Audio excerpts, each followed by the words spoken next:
Bon, Mathieu Lafontaine, Québec Limoilou. Aujourd'hui, on vous montre comment faire un climatiseur à reptile. Moi, j'ai un Norvège géant à la maison. Son nom, c'est Charlie, c'est un mâle. Il a 3 ans et demi. Donc, aujourd'hui, on vous montre comment faire un climatiseur à reptile. Un peu comme les humains, sauf que là, dans le fond, c'est pas le même principe. C'est un peu plus compliqué. Donc, on va vous montrer le matériel. On va vous montrer comment le faire. Donc, c'est vraiment un climatiseur à reptile. Parce que dans les temps chauds qu'il fait en ce moment, c'est les grosses canicules, votre reptile risque d'avoir chaud vraiment. Donc, ici, c'est un pot. Ici, on a mis de l'eau avec du vinaigre. C'est bien important que vous ne preniez pas du savon à vaisselle, rien de tout ça, aucun savon. Juste du vinaigre avec de l'eau pour stériliser les accessoires. Ici, on a un pot à tire. Puis, ce qu'on voit ici, c'est des éponges. Les éponges, moi, je les ai. Puis là, on voit que ça a quand même une bonne capacité d'absorption. Puis, dans le fond aussi, on peut voir que ça reste beaucoup longtemps l'eau dedans. Puis ça reste frais très longtemps, 24 heures, 24 à 48 heures dans le fond.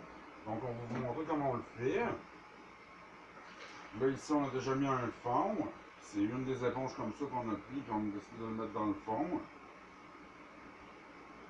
Donc, on va essayer de faire ça rapidement et professionnellement. Donc, on vient ici mettre une éponge. On essaie de faire le tour le plus possible, pas qu'il y ait d'espace pour que le soleil puisse rentrer.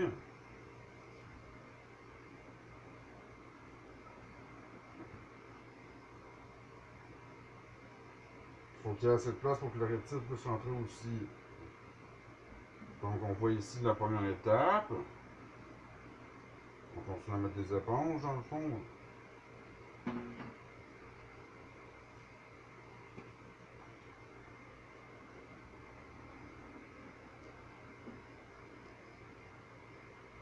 La prochaine. On a presque fini, ça n'a pas été trop long en plus.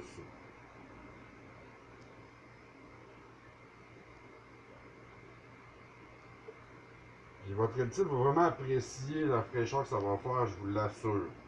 Une fois rentré dedans, il va croire que c'est magique. Il est très intelligent, donc assurez-vous de bien le faire pour que lui-même réalise que c'est intelligent au bout.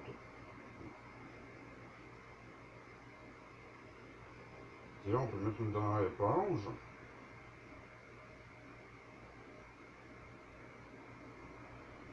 Ou deux dernières peut-être. Ouais, il y en a deux qui rentrent.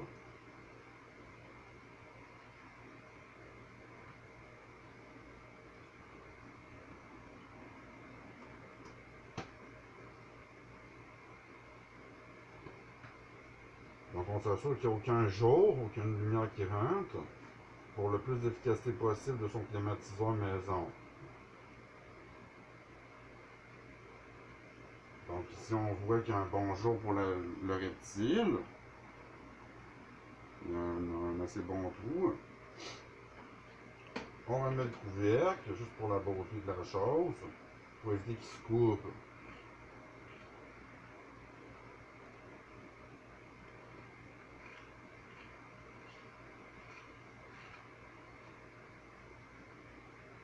Et voilà, donc le travail est fait. Comme vous pouvez voir, ça n'a pas été très compliqué.